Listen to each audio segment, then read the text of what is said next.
पहलगाम हमले के बदला लेने और ऑपरेशन सिंदूर के कामयाब रहने की खुशी में तिरंगा यात्रा अंबाला में भी निकाली गई। इस दौरान राज्यसभा सांसद रेखा शर्मा व पूर्व मंत्री असीम गोयल मौजूद रहे। रेखा शर्मा ने कहा, पाकिस्तान ने हमारे 26 लोग मारे, जवाब में हमारी सेना ने उनकी सेना समेत कई 100 आतंकी मार गिराए हैं। भारतीय सेना ने पहलगाम हमले का करारा जवाब आतंक व पाकिस्तान को ऑपरेशन सिंदूर के जरिए दिया है, जिसकी कामयाबी की खुशी में आज अंबाला में भारतीय जनता पार्टी द्वारा तिरंगा यात्रा निकाली गई व जीत की खुशी जाहिर की गई। अंबाला में राज्यसभा सांसद रेखा शर्मा व पूर्व मंत्री असीम गोयल मौजूद रहे। इस दौरान शौर्य चौक पहुंच शहीदों को नमन किया गया व भारतीय सेना के शौर्य को सैल्यूट कर भारतीय सेना का हौसला बढ़ाया गया।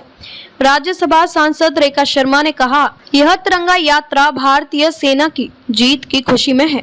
पाकिस्तान के आतंक को करारा जवाब दिया गया है। उन्होंने हमारे 26 लोगों को मारा था, हमने जवाब में उनके सैनिकों समेत कई 100 आतंकी मार गिराए हैं।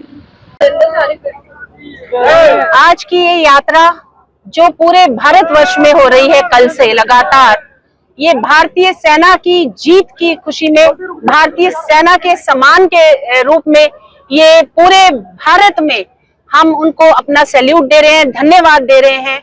इस यात्रा के दौरान हमने सारी सेना को याद किया, चाहे वो एयरफोर्स हो, आर्मी हो या नेवी हो। जिस तरह पाकिस्तान के छक्के छुड़ाए हमारी सेना ने, जिस प्रकार उनको हार का मुंह देखना पड़ा, जिन्होंने हमारे 26 लोगों को मारा था, हमने उनके कई 100 आदमी, चाहे वो सेना के हो, आतंकवादी हो, ये भारतीय सेना का आतंकवाद के खिलाफ मुंह तोड़ जवाब था और हम उसकी खुशी मना रहे हैं।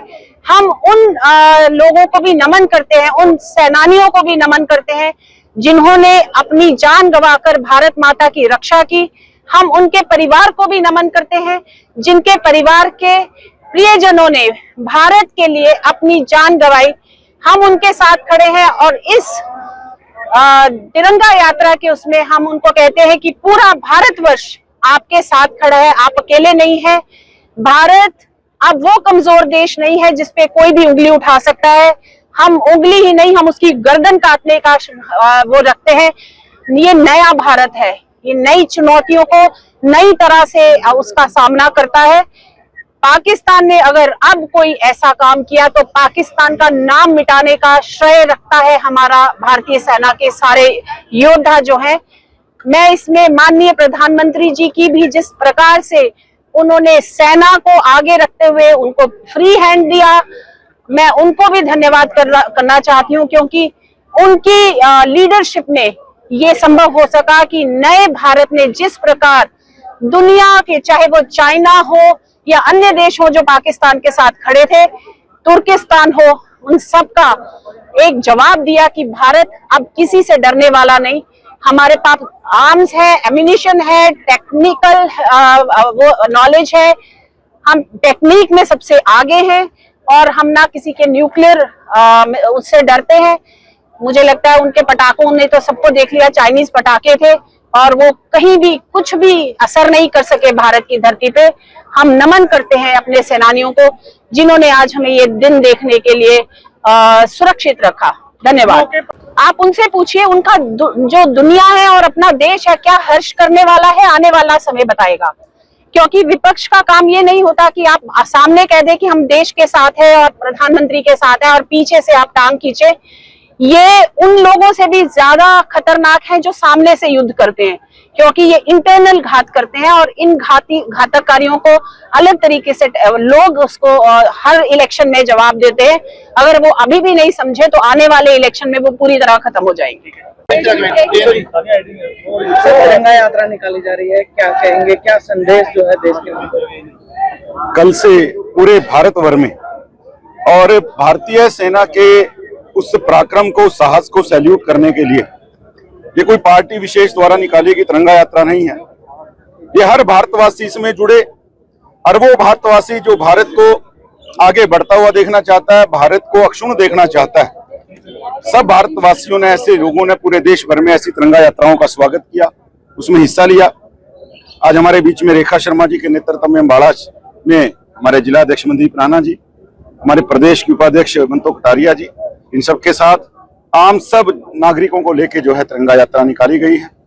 और हमारे लिए गर्व की बात भी, अंबाला तो वैसे भी रफाल यहाँ खड़े हैं, बड़ा एयरबेस है और अंबाला ने चाहे कितनी भी आज से पहले लड़ाइयाँ हों, सब में महत्वपूर्ण अपना स्थान निभाया है। आजादी की पहली चिंगारी 1857 में यहीं से फूटी थी। मैं उस वीर धरा को भी नमन करता हूँ, समस्त अंबाला वासियों को नमन करता हूँ, समस्त हरियाणा वासियों को। हरियाणा बेशक क्षेत्रफल में 2% होगा, लेकिन सेना के अंदर 10% हिस्सेदारी है, हमारे लिए गर्व की बात। पूरे भारतीय को, सभी सेनाओं को मैं सैल्यूट करता हूँ। और हमारे प्रधानमंत्री जिन्होंने स्पष्ट रूप से कहा कि टेररिज्म और ट्रेड इकट्ठा नहीं चलेगा, टेररिज्म और टाक इकट्ठा नहीं चलेगा, टेररिज्म और टूरिज्म इकट्ठा नहीं चलेगा।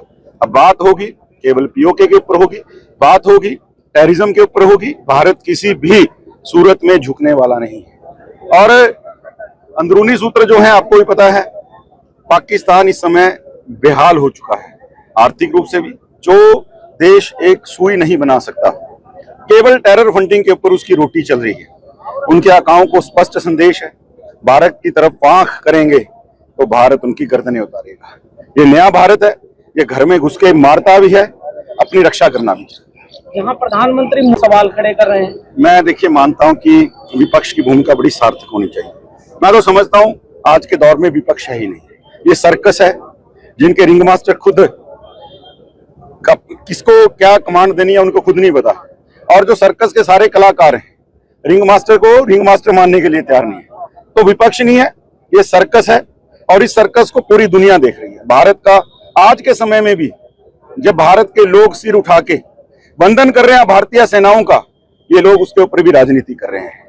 तो कोई बात नहीं, ये सर्कस में काफी हद तक ताला लग चुका है और अगली बार भारतीय लोग इस सर्कस को पूरा डुबोने का काम करेंगे।